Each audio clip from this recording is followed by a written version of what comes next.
How to change the VNC password in SolusVM. Log into your SolusVM control panel. If there is more than one server, click to select the appropriate one. Click the VNC Password tab.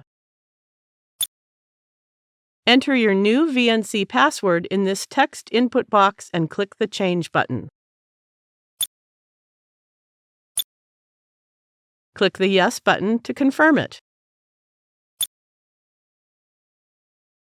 The VNC password has been updated. Now click to reboot for the changes to take effect.